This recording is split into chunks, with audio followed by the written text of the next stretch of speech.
Doctor Mohammad Yunus. Doctor Mohammad Yunus, আপনাকে আমাদের অনুষ্ঠানে স্বাগত জানাই। আমরা আমাদের সাথে আরো রয়েছেন সাবেক প্রধানমন্ত্রী শেখ হাসিনা।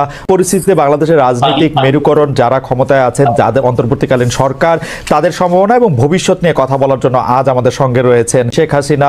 আমি আপনার কাছ থেকে জানতে চাইবো যে আন্দোলনে শেখ হাসিনার পতন হলো, সেই আন্দোলন সম্পর্কে অন্তর্বর্তী সরকারের প্রধান উপদেষ্টা ডক্টর মোহাম্মদ ইউনূস যুক্তরাষ্ট্রে বিল ক্লিন্টনের উপস্থিতিতে একটা অনুষ্ঠানে বললেন যে এই আন্দোলন খুব পরিকল্পিতভাবে চালিয়ে নেওয়া হয়েছে, কিছুই হঠাৎ হয়নি। আমরা আপনার কাছে একটু জানতে চাইবো যে আপনার জ্ঞাতসারে কিংবা অজ্ঞাতে এই আন্দোলন কি শুরু থেকেই কোটার আড়ালে সরকার পতনের আন্দোলন ছিল? আক্রান্তটা শুরু হয়েছিল সেই 2022 সাল থেকেই। কিছুতে আমাকে ক্ষমতায় থাকতে দেবে না। আর বাংলাদেশ যখন উন্নত হয়ে গেছে, যারা এই সুদখোর ইউনূসের তো বহুদিনের লালায়িত স্বপ্ন, আর তার মদতদাতা আজকে এটা প্রমাণিত। সেই ইউএসআইডের টাকা আর আমেরিকার মদত, পাকিস্তানি আইএসআই মদত, জঙ্গি, সন্ত্রাসী, খুনি এরা এবং গ্রেনেড হামলাকারী, বিডিআরে আমাদের সেনা সদস্যদের হত্যাকারী, এরাই হচ্ছে তার শক্তির আধার। তাদেরকে নিয়েই তার পথ চলা, যা আজকে প্রমাণিত সত্য।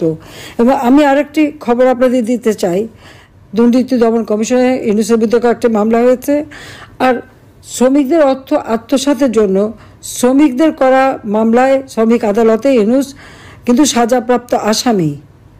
সে কিন্তু একটা কনভিক্টেড আসামি, এবং সে চক্রান্ত করে, সন্ত্রাস করে, জঙ্গিবাদকে সহায় করে এবং অপপ্রচার চালিয়ে সে ক্ষমতাটা দখল করেছে।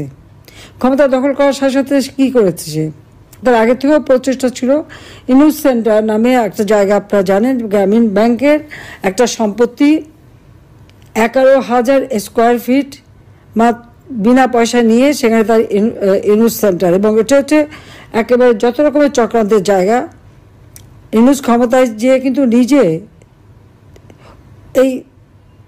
ওই জায়গায় তার যে লোকরা বসা, তাদেরকে দিয়ে সারা বাংলাদেশে সার্ভে করার নামে লোক নিয়োগ দিয়েছে। ঢাকা জেলার জন্য 40 জন, আর তাছাড়া সারা বাংলাদেশের জন্য তার প্রায় 80 থেকে 100 জনের টিম। বিভিন্ন জেলায় জেলায় তাদের দায়িত্ব, যেখানে সিটি কর্পোরেশন বা পৌরসভা আছে সেই জায়গার জন্য বেশি করে লোক নিয়োগ, এবং ইউনিয়ন পর্যায় পর্যন্ত সে লোক নিয়োগ দিয়েছে। যাদেরকে সে টাকা দেয় তাদের হাতে মোবাইল ফোন, একদম স্মার্টফোন, তাদের হাতে কম্পিউটার, এবং সমগ্র বাংলাদেশের সমস্ত তথ্য দিয়ে তারা পাঠায়।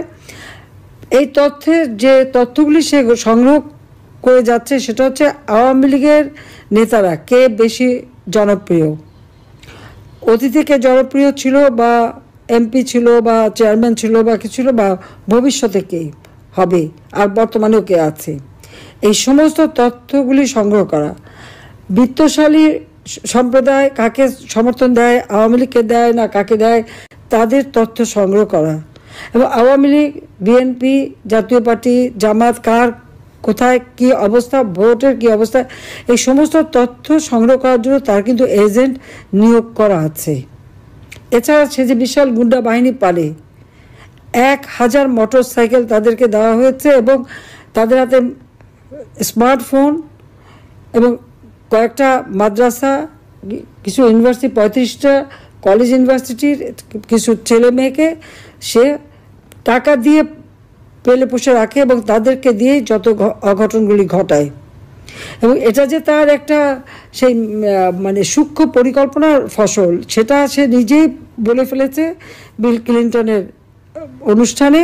খুব খুশি মনে হাত বা নাচিয়ে বলল যে এটা এখানে ছাত্র না, জনত না, এটা হচ্ছে তার ম্যাটিকুলাস ডিজাইন করা মাস্টার মাইন্ড দ্বারা এই এমন ঘটনা ঘটিয়েছে যে শেখ হাসিনাকে ক্ষমতা থেকে হটিয়ে সে অবৈধভাবে জোর করে ক্ষমতাটা দখল করে নিয়েছে, মানে ডাকাতি করে ক্ষমতা নেওয়া, এবং ক্ষমতা নেওয়ার পরই আওয়ামী লীগের উপরে যত রকমের অত্যাচার, আর এই অত্যাচারে আরও উৎসাহিত হয়ে বিএনপি আর জামাত তো আছেই। কারণ জামাতের কথা হচ্ছে, আমরা যুদ্ধাপরাধীদের বিচার করেছি, যেখানে জিয়াউর রহমান যুদ্ধাপরাধীদের মন্ত্রী করেছিল, আর যারা সাজাপ্রাপ্ত আসামি তাদেরও ছেড়ে দিয়েছিল। গোলাম আজম পাকিস্তানি পাসপোর্ট নিয়ে পাকিস্তানি ছিল, তাকে আবার ফিরতে নিচ্ছিল। কাজে তাদের আমরা বিচার করেছি, কাজে সেই প্রতিশোধ দেবে।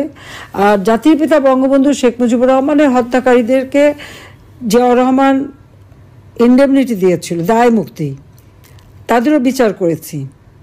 আজকে আপনারা দেখেন 7ই জুলাই 2024 সালে যে আন্দোলন, কই পুলিশ তো কিছু বলেনি আন্দোলনকারীদেরকে, আমরা তো কিছুই বলিনি, এবং তাদের সাথে আলোচনা করা, তাদের পাশে থাকা, মেয়েরা যখন পথে নেমেছে তাদের নিরাপত্তা, ওই মেয়েরা যখন স্লোগান দেয় শেখ হাসিনা পদত্যাগ চায়, আর আমি তখন তাদের নিরাপত্তা দেই যে তাদের জন্য কোনো রকম অসুবিধা না হয়। আজকে তাদের অবস্থাটা কি? এখন মেয়েরা ঘর থেকে বেরোতে পারে না। তারা এমনই আন্দোলন করলো আর এমনই স্বাধীন করে ফেললো দেশ যে এখন নিজেরাই ঘরবন্দি। এখন যাবে কোথায়, তারা কি করবে? আর সেই যেটা কোনো কোটা ইস্যুই ছিল না, সেই কোটা আন্দোলনই বা তাদের কোথায় গেল? আর এখন সপ্তদলীয়করণ, এই অস্ত্র লাঠি সোটা নিয়ে চিফ জাস্টিসকে পদত্যাগ করতে বাধ্য, জজকে পদত্যাগ করতে বাধ্য। কোনোদিন এই অবস্থায় কখনো বাংলাদেশকে ভাবতে পারেনি। শিক্ষকদের চাকরি থেকে বের করে দিচ্ছে, ইউনিভার্সিটি, কলেজ, স্কুল সব জায়গায় ছাত্রছাত্রীদের অপমান করাচ্ছে, প্রতি পদে পদে চরমভাবে মানবাধিকার লঙ্ঘন করে যাচ্ছে। বাড়িতে ছোট শিশু তা থাকা সত্ত্বেও বাবা মাকে গ্রেপ্তার করেছে, বাবাকে তাকে মাকেও। তো এই বাচ্চাটাকে কে দেখবে? কি হবে তার? 93 জন আইনজীবীর বিরুদ্ধে মামলা তারা সারেন্ডার করেছে, তাদের জামিন দেবে না, কিছু জামিন দিয়েছে, কিছু দিচ্ছে না। মানে আপনি যে বিচার চাইবেন সেই সুযোগটাও নাই। আইনজীবীদের এইভাবে গণহারে মামলা দেওয়া, গ্রেপ্তার করা, পৃথিবীর কোনো সভ্য দেশে এরকম ঘটনা ঘটে বলে আমার তো জানা নেই, আমি তো দেখিনি। কাজে বাংলাদেশ আজকে কি? আইনের শাসন নাই, ন্যায় বিচার পাওয়ার অধিকার নাই, নারীদের কোনো স্বাধীনতা নাই। এবারে ঈদে শ্রমিকদের কান্নায় ভরা, 1100 ইন্ডাস্ট্রি বন্ধ, শ্রমিকদের কাজ পায় না। তার উপর আমার আওয়ামী লীগের নেতাকর্মীদের ঘর বা বসত বাড়ি, ব্যবসা প্রতিষ্ঠান, তাদের গরুর খামার, মৎস্য খামার, মুরগির খামার, ফলের বাগান সবই ধ্বংস, দোকানপাট যা ছিল একেবারে সব ভেঙে চুরে লুটপাট করে জ্বালিয়ে পুড়িয়ে নিঃস্ব করে দিচ্ছে। কেন? আওয়ামী লীগ যেন আর কোনোদিন মাথা তুলে দাঁড়াতে না পারে, এটাই তাদের চেষ্টা।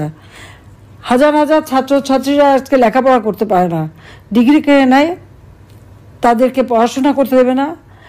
একটা মেয়ে পরীক্ষা দিতে গেল, তাকে কিভাবে লাঞ্ছিত করলো, তাকে যারা মারলো, চুল ধরে টেনে মাটিতে ফেললো, পুলিশ দাঁড়িয়ে থাকলো, সেনাবাহিনীর সদস্য দাঁড়িয়ে থাকলো, অপরাধীদের কিছুই বলল না, আর যে মার খেলো সে মেয়েটাকে ধরে নিয়ে জেলে পড়ল। এই পুলিশ, সেনাবাহিনী হোক, প্রশাসন হোক, জনগণের ট্যাক্সের টাকা তারা বেতন পায়, আর তাদের সকলেরই আমি কিন্তু জীবন মান উন্নত করে দিয়েছি, বেতন ভাতা বাড়িয়ে দিয়েছি। কিন্তু এখন কি দেখলাম, তাদের কাছ থেকে জনগণ ন্যায় বিচার পেতে পারে না। এটা কোন ধরনের অবস্থা?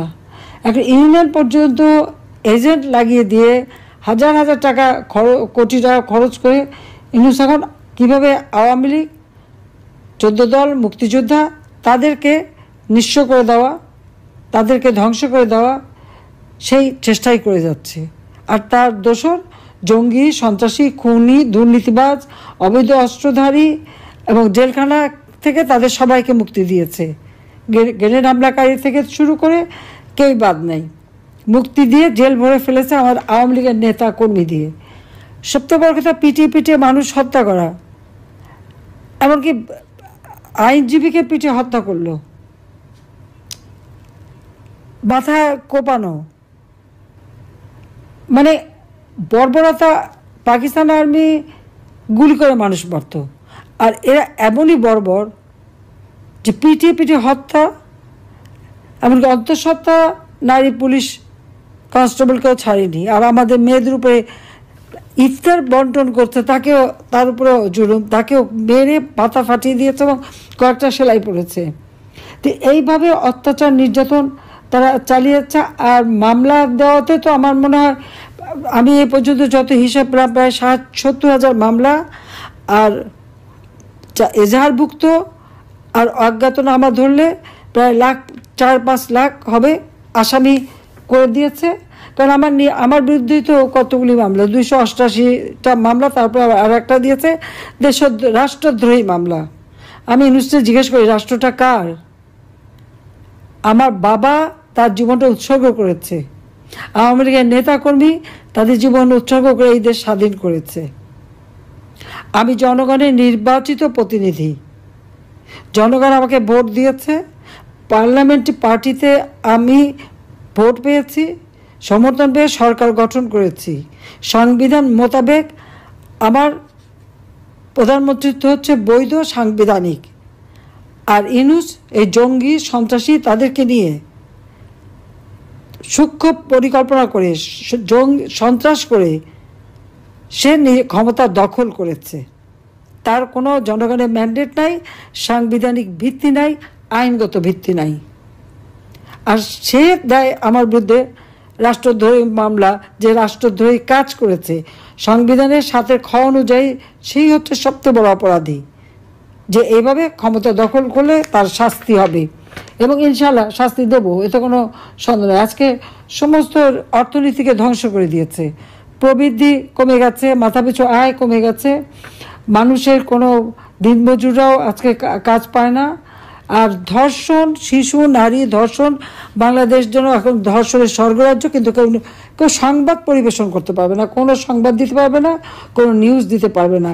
যে নিউজ দিতে যাবে, সে সংবাদ পরিবেশন করবে, তার বিরুদ্ধে ব্যবস্থা নেবে। সেখানে তার এজেন্ট বসানো আছে। এই যে কত এজেন্ট পালে, এটাই হলো সবথেকে বড় কথা, যে এইভাবেই